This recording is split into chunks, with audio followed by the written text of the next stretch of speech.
So guys, papunta naman tayo doon sa ating sa isang site kung saan may hukay na doon guys. At may nakuha silang isang box. At ang laman ng box guys ay isang liquid na parang ascites daw.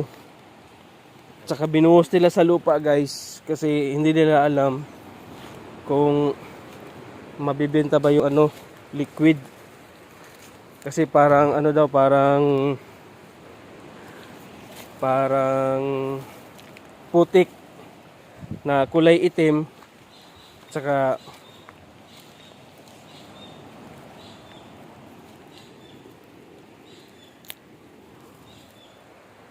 so yung area natin dito guys ay pababa. Ayan Tsaka may kuweba doon sa taas. Diyan sa taas. May kuweba dyan guys. Tsaka pupuntahan muna natin yung yung hukay nila na nakuna ng isang box na may lamang tubig na kulay itim. So parang ito yun guys. Naman lagi ko andre bangag.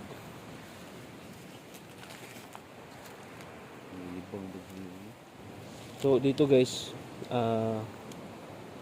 may hukay dito. Mga 2 feet lang. Kasi itong lugar na to guys, itong lugar na to, marami nang nagpunta dito ng mga treasure hunter at naghuhukay dito. Asa? Mo ni nakuha nila? Wala dili. Kalo tra sa inyo kulumit. Unsa day sign diri? Ambot siya ha. Ano yung may kalot? Ha, Unsa day sign diri? ambot. Tigulang ng kapot amin diri. Tamo ko siguro niya. I-detector na to ni. Ano na? Wala na. Ha? Iya na gani. Yun na siya.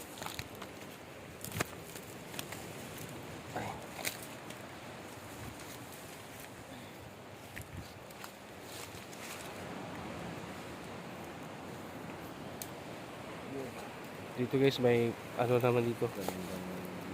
May kuweba na naman dito guys.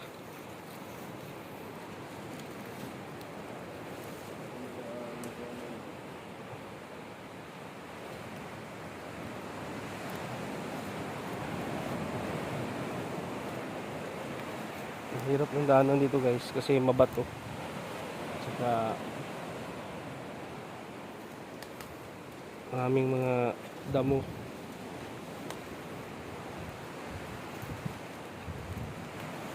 So pababa na naman tayo ulit guys. Ayun.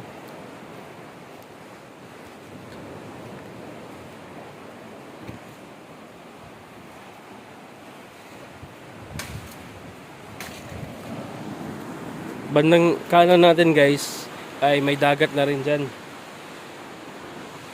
Ayan yung dagat. Ang kasama natin guys ito. Shout out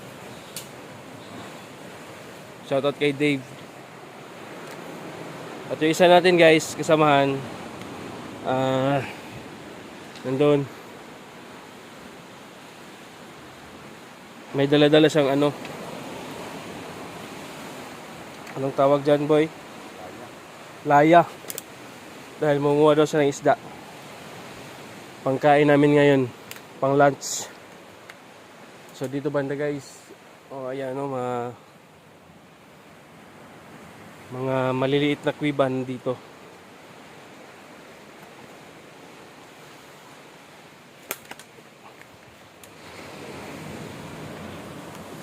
Sa ngayon pupuntahan lang natin yung hukay na nakunan nila ng box na may lamang putik na parang ascites.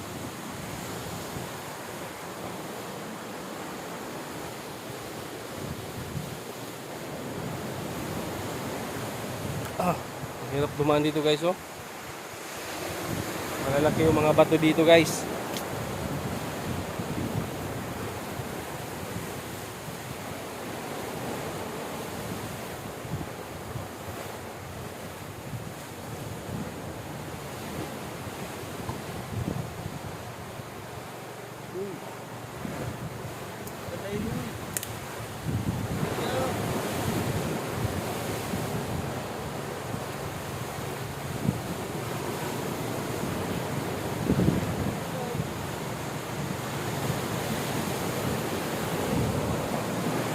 So hinahanap natin dito guys yung hukay na hinukayan nila na may nakuha silang isang box.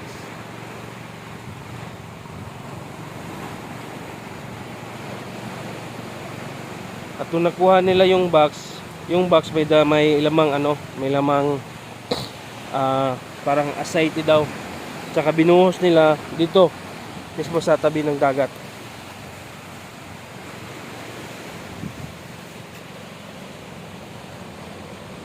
So, titingnan lang natin yung hukay nila. Baka may pa. Baka may laman pa. Try natin i-locate at saka mag metal detector tayo. So dito guys, may nakita akong sign.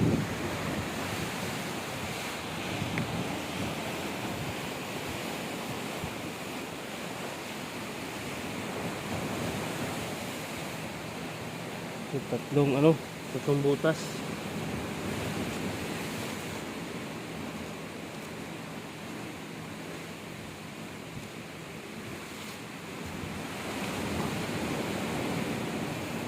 Ayan. So, ibig sabihin nito guys, may tunnel dito, tsaka may deposit na nakalagay.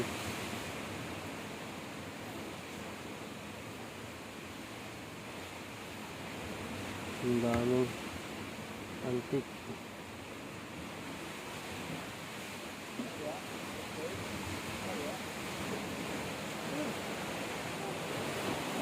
Okay. Okay guys, dito tayo sa sa hukay nila. Tingnan ko eh.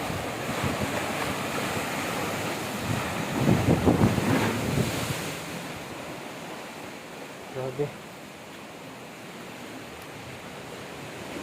Ito yung hukay nila guys na hinukay nila.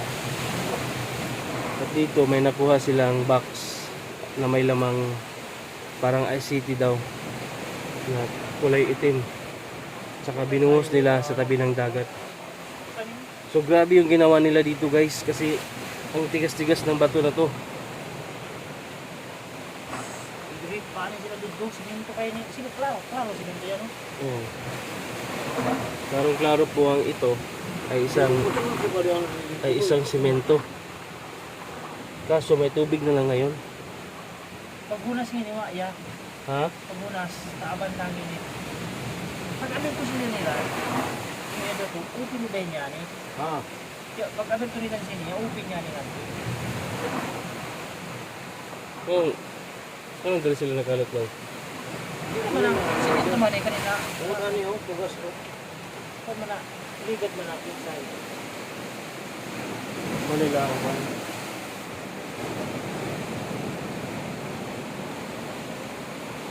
Hindi na yun nakuha ang tahon. Dali na nakuha itong kahon. Pero lalong pa natin tuloy. Lalong pa natin ito. Hindi na. Asa na tama yung kahon? Wala, nakabas pa anak. Ang kahon, asa na nila nakuha dali lapit? Ito nga. Dito babae ng sakuan. Ha? Kaya kamera man na, di aram yung kapit ko. Para itong kaya na ba ito ba? Talaga, itamakan man ako na inawag ko na. Hindi ko klase na ba ito? Magkat siguro na. Ito nga. Yung pagkabato. Yung pagkabato ya ba? Mga. Yung itong. Oo, gano'n. Hindi po sa bantilis. Ha? Hindi po sa bantilis. Ipasa account na ako na. Bugat kayo na, Loy. Bugat gani, ang may kundi klase yan ng bato. Duga na ako, pang ba na din. Na ba ito? Ano may yung kauban? So dito guys, ang hirap sa ginawa nila ay sobrang kapal ng semento. Pero yun lang nakuha nila, isang box, tapos may putik daw sa loob. Pero hindi pa rin nila napirahan kasi binuhos nila doon sa may sa may tabi ng dagat. Wow, na bibuhat sa hapon. So kitang kita talaga guys, yun yung semento guys. Kaya na semento ko. Oh, yan buhos yan ng semento. Saka sa ilalim na ano na, natural na bato na. Narang original na bato, kino na sa ilalom. Ini ba? Ano yung original niya na bato? Hindi ko na kuya ba, ba't may giveaways diri Oh, ya sige ba? na gamit siya no. Yung metal detector daw. Dito sa lapit sa kuwan. Naman din ang gipawis diri sa kuan, taas. Boy, metal detector daw boy. Metal detector ba?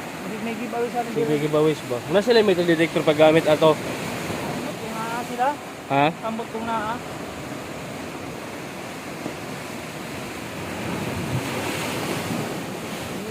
So guys, try natin yung metal detector natin, baka may makuha tayong giveaways dito. Kasi nga yung area na to, may nakuha na silang isang box, kaso ang laman ay isang parang putik daw na parang asayte. So yun, binuhos nila dito sa may bandang may bandang buhangin, at hindi na nila napirahan yun. Saka umalis na yung financier daw nila, saka wala na, zero silang lahat. So try pa rin nating mag metal detector, baka may makuha tayong mga giveaways dito guys.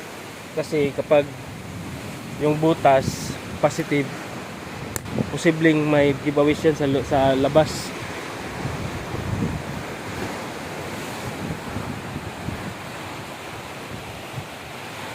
Naiiwan ko lang yung pinpointer ko kasi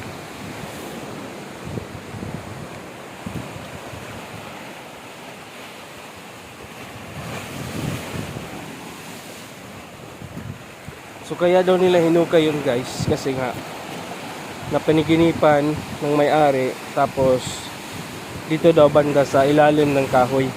Ito yung kahoy guys. Ito yung kahoy na tugas. Yan yung marker na ibig sabihin nasa malapit lang yung pressure. So ayun, hinukay nila under. Yun nga, tumambad sa kanila yung box na ang laman ay parang asayte. Sa kasamang palad, binuhos nila sa kasi binuhos nila sa buhangin, kasi nga ang hinahanap nila ay mga gold bars. So yun, para sa kanila ay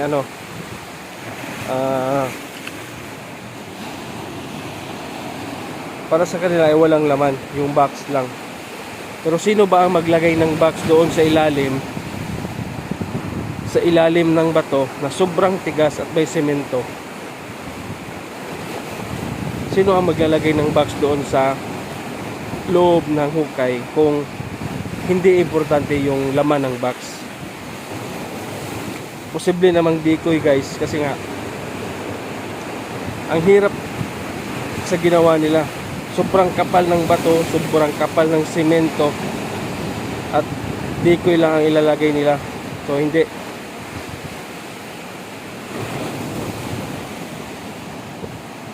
Pira na yun siguro guys, yung laman ng box na kulay itim. So try pa rin nating mag metal detector, baka may makuha tayong giveaways. So samahan nyo kami guys. God bless and amping kanunay.